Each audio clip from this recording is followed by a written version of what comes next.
All right, so let's look at the hip bump sweep variations, all right? So in this case, we're gonna be in closed guard. And as I talked about before, I wanna break the guy's posture, right? So I'm often gonna be using my knees, pulling my knees to me and crunching, trying to bring him forward to break his posture. And that's gonna make him put his hands somewhere. And then depending on where he puts his hands, I do different grip breaks to keep breaking the posture. However, one thing that can be really difficult is when the guy leans really far back.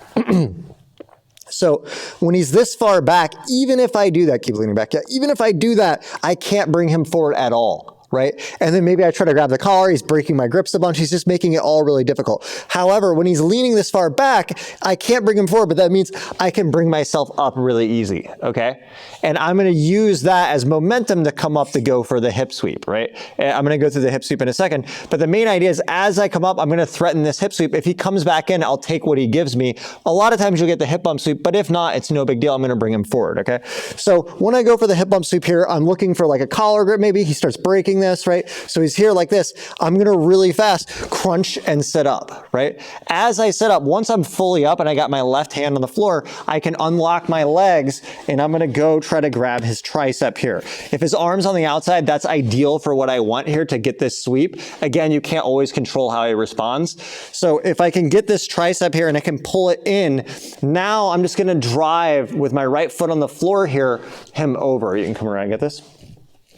Right? So my right foot on the floor can drive here. I pull this in so he can't post, and I'm just gonna bump him over to the mount position. Okay, there's a lot of different variations for this sweep. Honestly, a lot work. The main thing is just understanding the correct time to go for it. When you're in your guard and you're trying everything, you can't break him forward, he's leaning back, just go for it, okay? You can play with different combinations, right? So we're here, like this, right? Again, he's leaning back, right? Maybe I move his hands out of the way, boom, I sit up and I start trying to go around the outside for this, right?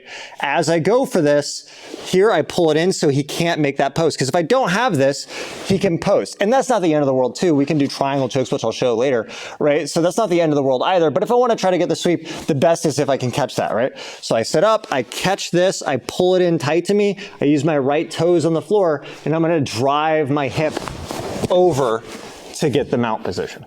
Okay, from here I can lock my feet together, cross face and control, all right? We're here like this. I'm still trying to rock him forward if I can, right? I really want him to lean back. So he's leaning back, I can't, boom. And I lunge up for the attack, knock him over and go. Of course, he's gonna drive back in sometimes or he's gonna pummel his hands, but that's where the skill is in, right? It's more about getting that broad overview of understanding, okay, I go for the hip bump sweep, he drives back in, then I set this up, then he backs away, then I hip bump sweep, and you have to find how to combine everything. All right, so let's look at the hip bump sweep to triangle.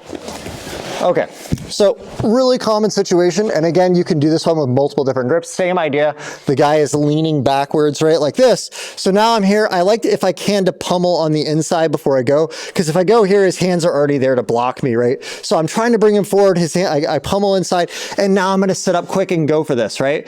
As I go for this, maybe I can't quite get this yet, so he just posts his hand early, like this, and I can't quite get it. So from here, I'm just gonna keep my weight on my left hand. I can do it from here. Sometimes I'll come back to here, right? And I'm gonna bring this left leg out and throw it over to go for the triangle, all right?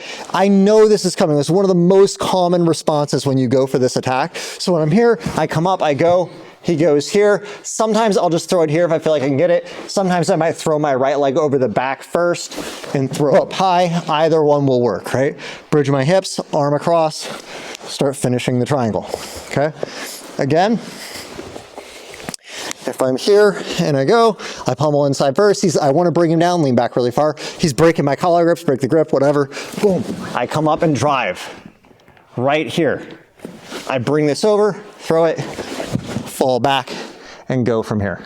Okay, again, you know this is a response guys are gonna have. So anytime I'm going for the hip bump sweep, I'm like, majority of the time, honestly, I get the triangle because guys will kind of feel and they'll post early, right? But again, just take what they give you. All right, so let's look at some hip bump sweep variations if the guy drives back into you. Okay, so one of the most common things that'll happen is like I'm trying to get the collar grip, he's breaking everything, he's leaning back. So then I drive up in. As soon as I start driving in, some guys are just gonna lean back into you suddenly. And if I keep going, oh, I wanna do the hip bump sweep, right? Well, it's not gonna work now. It's just really hard. But now this arm is isolated. It's easy to trap. I could go for a Kimura. Kimura's not my favorite attack if I'm fighting someone much bigger and stronger than me. So usually when I go for, you could do it, but usually when I go for this and I feel they drive back into me, I instead focus on going and capturing this overhook again.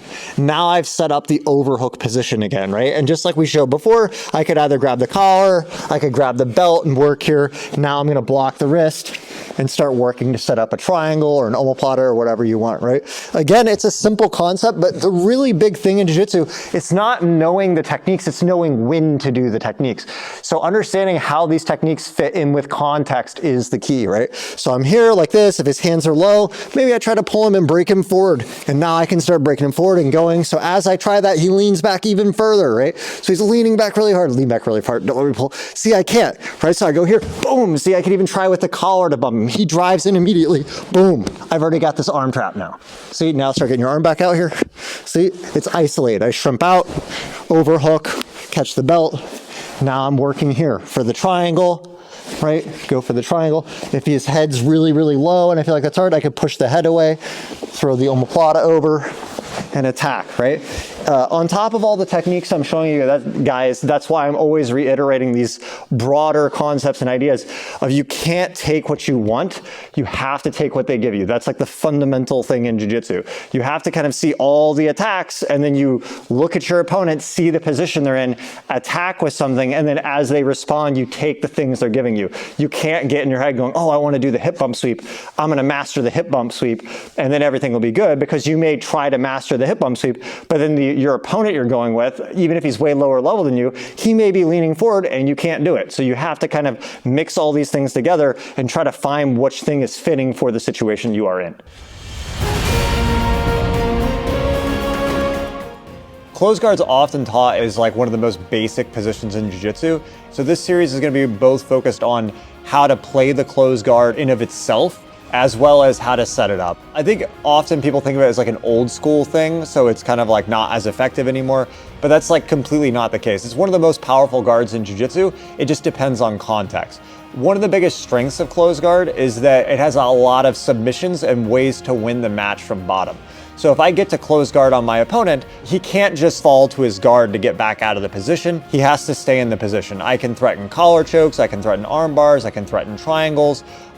So for me, the closed guard is a great tool to have in your arsenal. It's just about knowing when is the right time to do it.